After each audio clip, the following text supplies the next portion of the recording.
in fellowship this morning as we talk about the second principle of Oneness New Thought. You know, we spent all last month talking about the first principle, which is that God is all there is.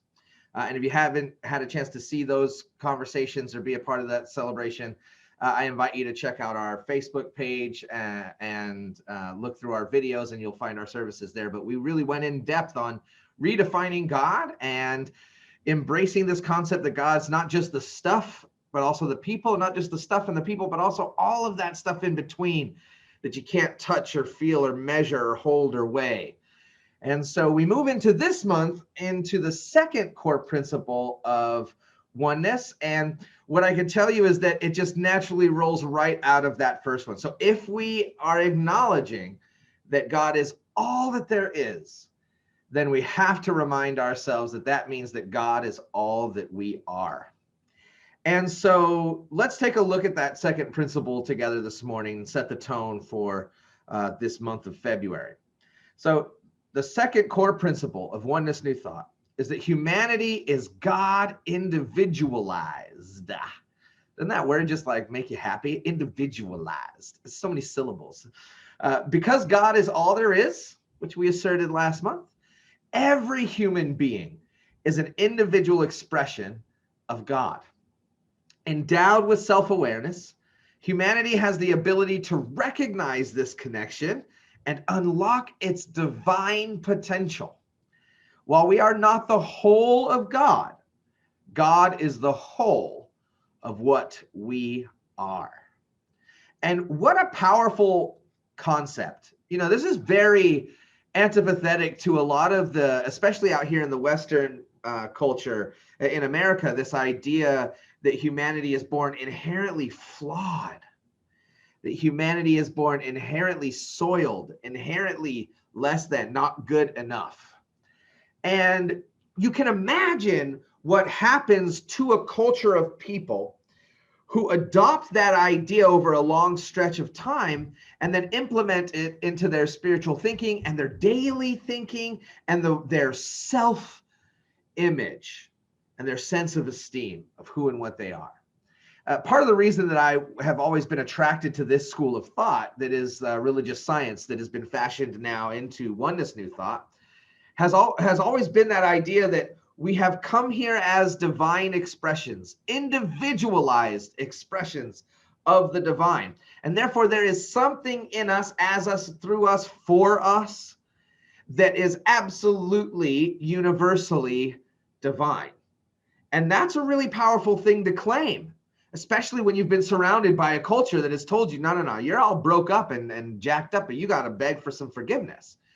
And so that can be a real mental shift for folks like me who have grown up surrounded by a culture of that concept and idea. And so when I fashioned this to be the second principle of Oneness New Thought, I did so very deliberately as a direct address to that, what I believe to be is a false belief, right? And so we enter into this month in this idea that all of humanity is God individualized. And when we recognize that, we know that that means that God, when it creates anything, it becomes that thing. And we talked about that last month. And so that has to also then be true for each and every single one of us. And, you know, this is a really powerful idea. The idea that there is something in us that is so divine, so absolute, so brilliant in its magnificence that it cannot be diminished, that it cannot be denied, that it cannot be soiled, is a really powerful and potent anchor that we place inside of ourselves spiritually that really brings together the unity that we have with all of the divine. And so throughout this month, we're going to talk about that dynamic, but we're not just going to get hyper focused on one tiny little piece. And that's been the thing for me in my personal experience of New Thought for some time, that is one of the biggest pitfalls, one of the biggest mental booby traps that we can fall into, which is this, I mean, I'm going to say bordering on, but in my experience, I have seen it full bore as just a very narcissistic culture when it's misapplied. And what I mean by that is that if we really think that everything we've ever done has been absolutely divine and perfect, then we have forgotten the distinction between what we are and what we do. You see the difference? You see that little subtle thing right there? The difference between what we are and what we do, right? Because, you can lead a horse to water, but you can't make him drink. Well, you can put God in every single living being and creature on the earth, but you can't force a human being to acknowledge and make decisions from a place of that divine awareness. And there's a lot of reasons for that. And it's not a flaw, in my opinion. This is not some crazy design flaw that the divine has placed within us. It has, in fact, been an evolutionary experience of the divine itself, to be afforded free will, to begin to develop this brain that is superior to the processing power and consciousness of the other living things around it, which is a very strange thing to say. Whenever I use the word superior, I'm always a little cautious with myself. But what I know is that as we embrace that divinity within us, it inspires within us that awareness. And immediately when the light of that awareness shines, I know for myself, sometimes the very first thing I notice is that I'm blinded by that light. And as I cast my gaze away from it, the only thing I can see are the shadows that are created by its presence in my life. And I think that's a universal experience. I'm going to try and prove it. So here's what we're going to do. There's a little bit of a delay in the video from my broadcast and when you guys hear, but I'm looking at your guys' comments right now. And so I'm going to invite anyone who has ever made a decision that they wish they wouldn't have made, or that they wish they'd have made differently, to go on ahead and out yourself to your spiritual community today in the comments. Raise your hand, maybe an emoji, a little comment, whatever it might be. But I just want you to raise your hand if you have ever made a decision ever that you're like, maybe I would rather have made a different decision there. So anybody, so let's see. I see Jamie and Kimberly, and I see Lana. Who else do I see? I see Dorcas. I see so many brilliant humans who are coming forward and just saying, hey, yeah, I've made a bad decision or two. Oh, and there's Kathy. I see Kathy and Jenna and Jill. And I see Larry by means of Jill. Sometimes this is how it works. So here's the thing. When we kind of mix up the difference between who we are and what we do, we might fall into the trap of paying attention to the shadows that have been casted by those errors and mistakes in the decisions that we make. And I'm sorry, but there's Leah. I see Leah and Barbara and Goodwin. Welcome this morning. And so when we invite ourselves into this awareness that there is something in us that we are, that is so divine and so whole and so complete in its goodness that it cannot be soiled, that it cannot be diminished. Oh, and let's see, we got Larenzel, and I'm guessing Dirk as well. So I see you guys out there. And so what happens is, once we are afforded the divine gift of our free will, we have choices to make about who we are, how we show up in the world, how we treat others, how we speak to ourselves in our own mind. And so there is an opposite tendency. So the one tendency can be, okay, so if God is all that I am and all that I do is good, then I don't make any mistakes ever, and everything that I've done is perfectly right and whole and complete, and I'm going to ignore any sense of the idea that I've made any mistakes or errors in the world. I think there's some folks that would prescribe that attitude. Now, I'm not one of those folks.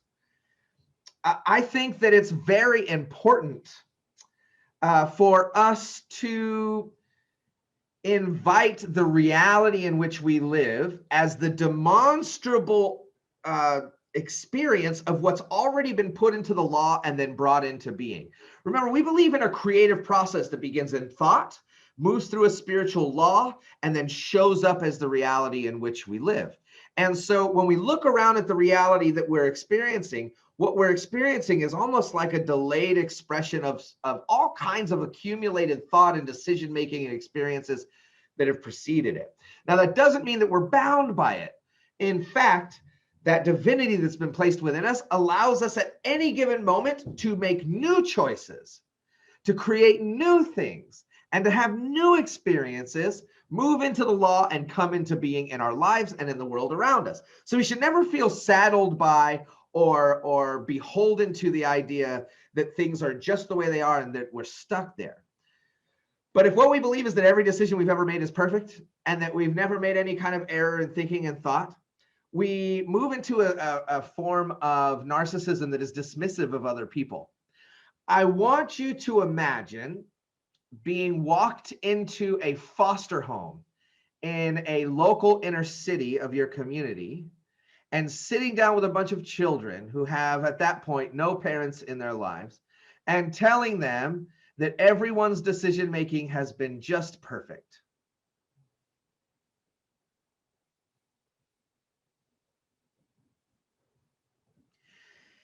And so it's important that we sit with those kinds of feelings to challenge the seemingly simplistic version of what it means to know that the divine is in us and that perfection is unfolding all around us. Because it is outright cruel to tell someone who has no boots to pull themselves up by their bootstraps.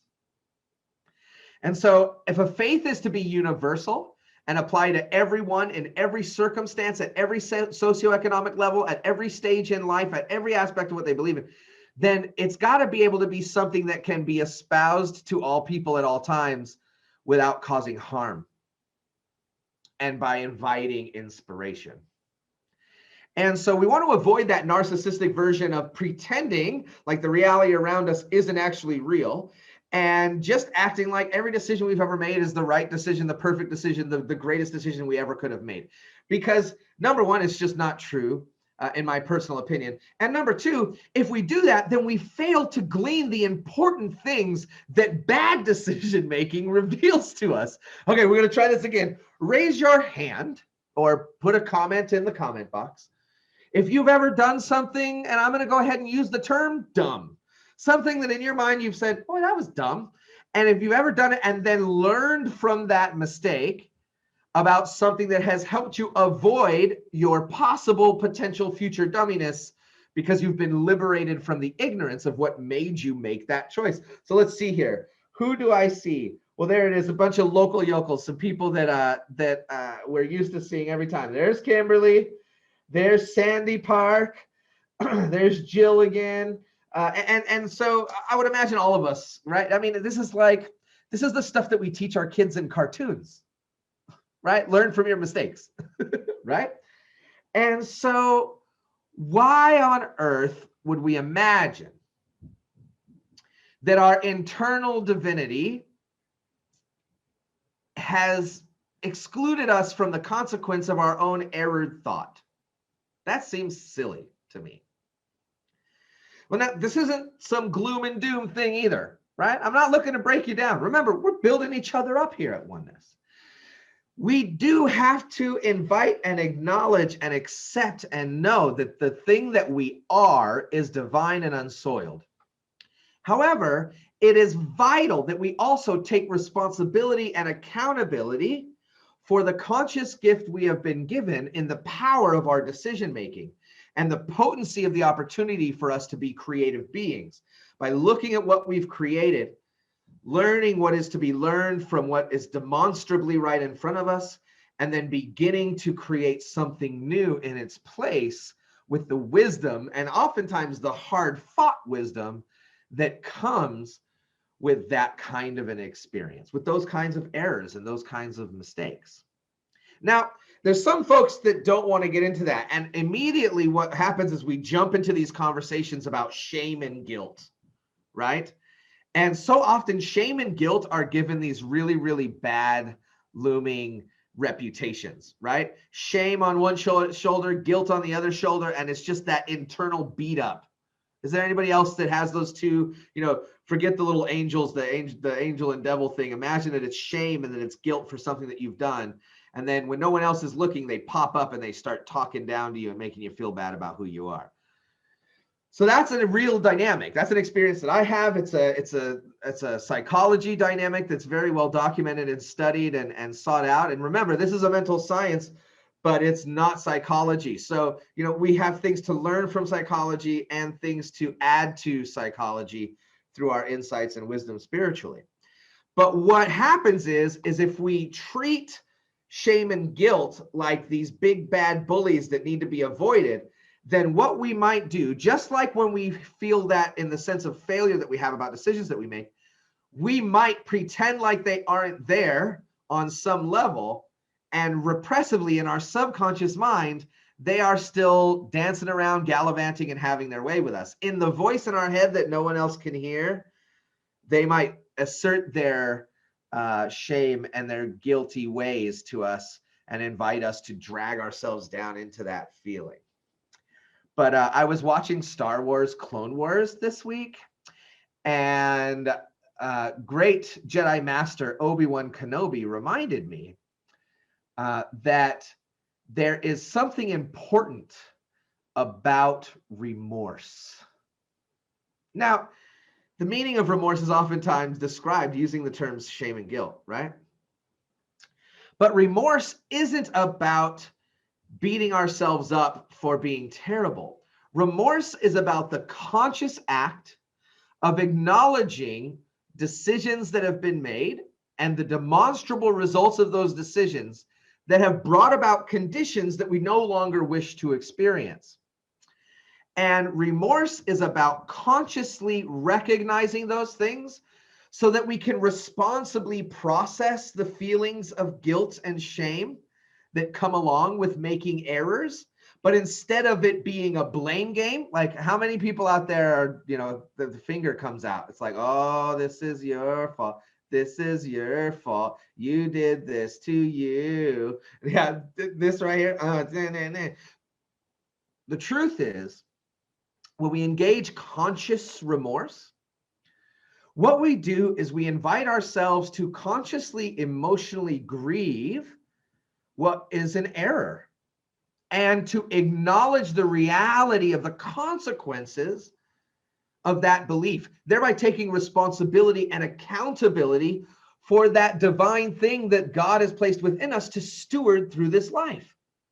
We have a divine gift that is unsoilable, that is moving through the word, and it's our job to be the steward of that. It's our responsibility to be the steward of that. And so if we repress shame and guilt for the errors that we make, that doesn't mean that they go away. In fact, excuse me. In fact, that is spiritual bypass. And what that means is using our spiritual principles to get us to have to go ahead and just avoid dealing with whatever might be painful, whatever might feel like suffering, whatever might feel like regret or guilt or shame.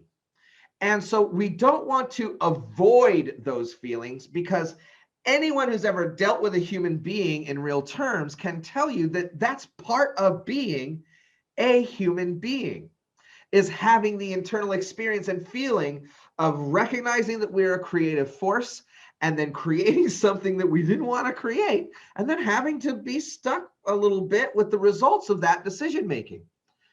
But that's the evolutionary process of our spiritual path.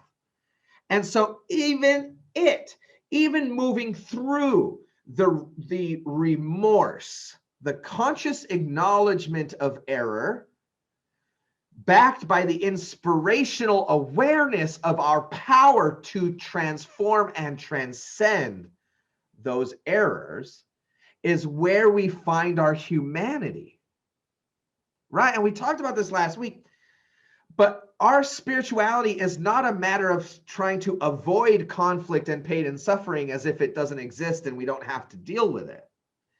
It's about addressing and moving through the experiences of our lives that are conflicting and painful and challenging and that bring up feelings of shame and guilt about the decisions that we've made in our life, and doing so with a divine commitment to acknowledge and be aware that we are still whole, that we are still complete, and that even in that moment, not only are we still empowered to create our reality and to make new decisions that bring about new conditions, but that we have the opportunity to do so in a way that is even better and more conscious and more wise and more aware than the version of ourselves that existed in a no longer existent past that was maybe a little ignorant to some stuff.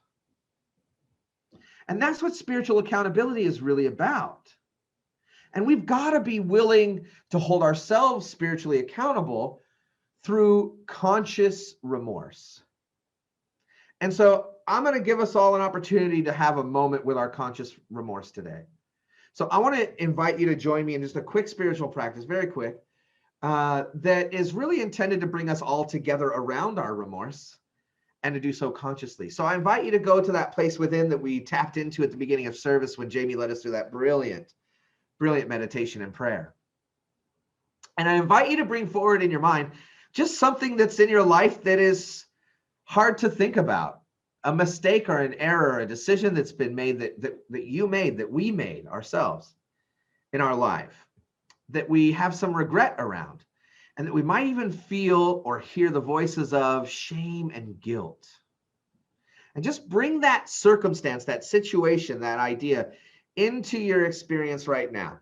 And as you bring it into your experience right now, I invite you to recognize that as we cast our gaze upon it, that it is bathed in the light of the divine, that it is viewed through a lens of only love. And I invite you to simply imagine what you have gained from that experience that inspires you to change your thinking and to change the way that you choose to live. And in this moment, as a community, we bind ourselves to this awareness and we affirm it for one another. What I know is that every one of us views and understands that experience, whatever it may be, not through a lens of trauma and drama, but through the lens of oneness and love. And as we do that, we reveal that which is ours to know, and we claim it, and we allow ourselves to recognize our divinity and to merge it with the conscious awareness of the wisdom that we have gained. And I invite us right now to claim that everything that we have learned from that experience has evolved us, improved us, and made us stronger. And just take a moment to savor the strength in the presence of this awareness.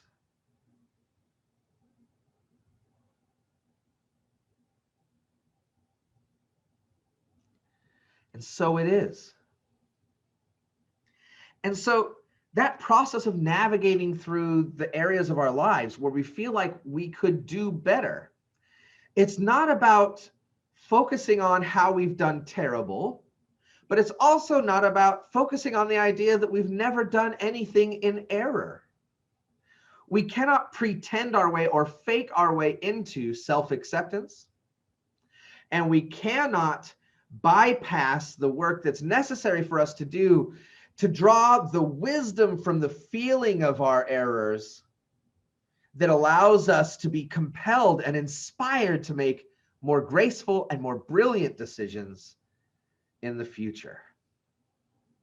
And so today, as you contemplate this idea that God is all that you are, I invite you to bring this concept of grace into your world today.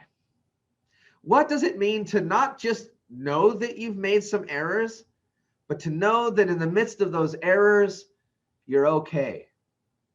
And to know that the thing that created, the power that created those conditions in your life is the same power that we can use right now, if we choose. create something different and more magnificent. Because God is not simply this idea of good and evil as humanity has shaped it over the thousands of years that we've been contemplating it, which is nothing on the cosmic calendar that Neil deGrasse Tyson teaches me in Cosmos. And know that there is an infinite wisdom from the divine that is with us, living as us, and revealing itself through us and to us by means of every experience that we have.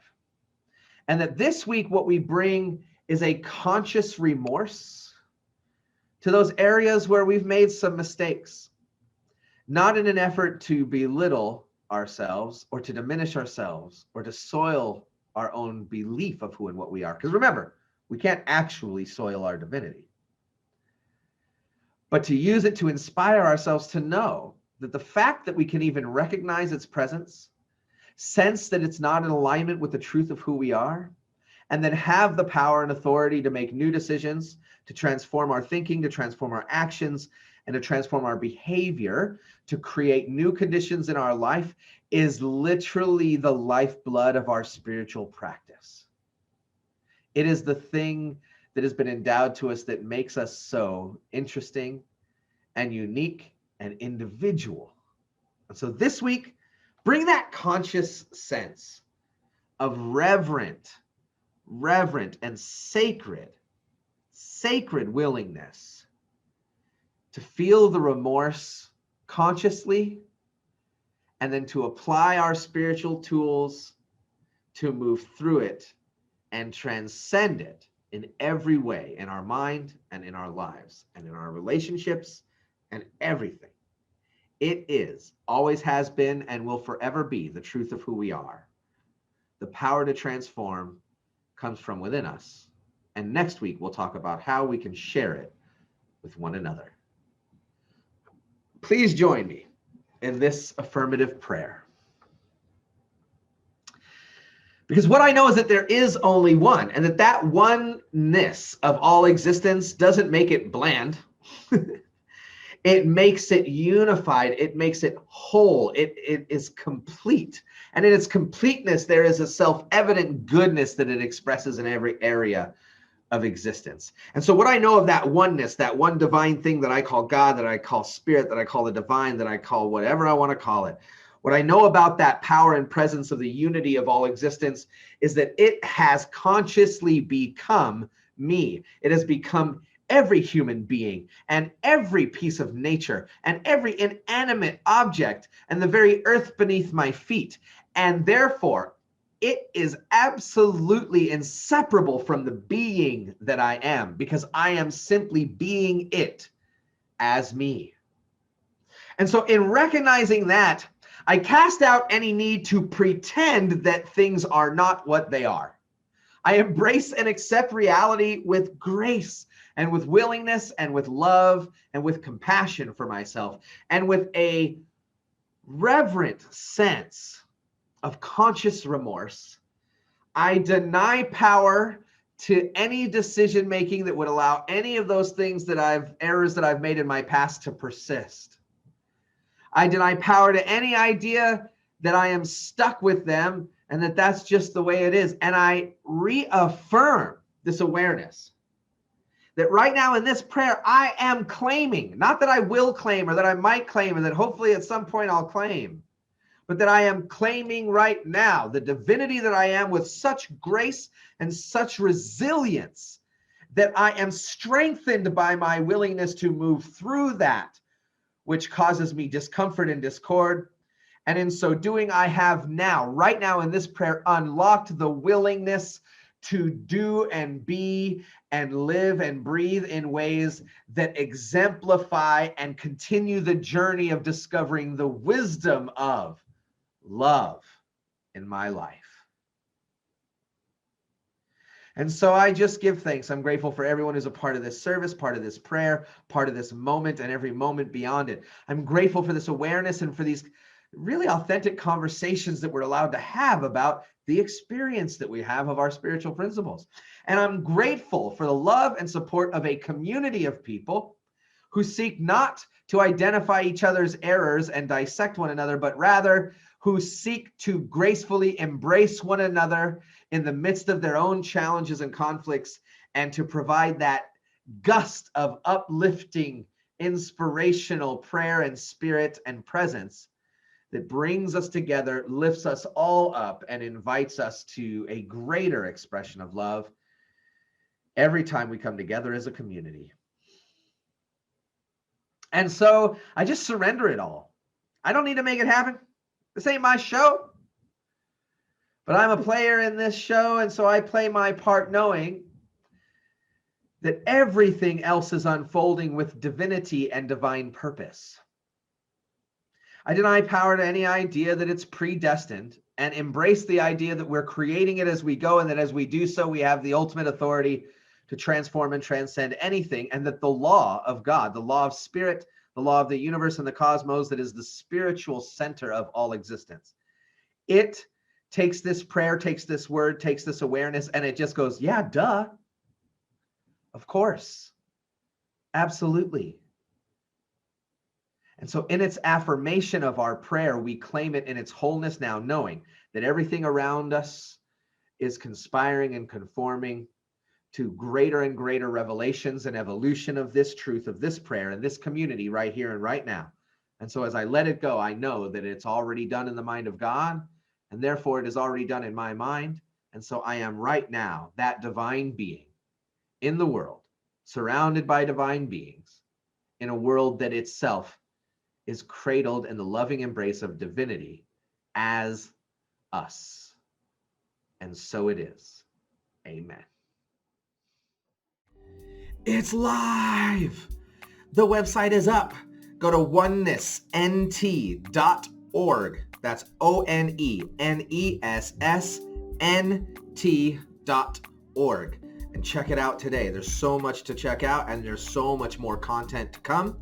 And also, our Sunday services are up and running. So join us this coming Sunday at 10 a.m. Eastern Time on our Facebook page at facebook.com/OnenessNT.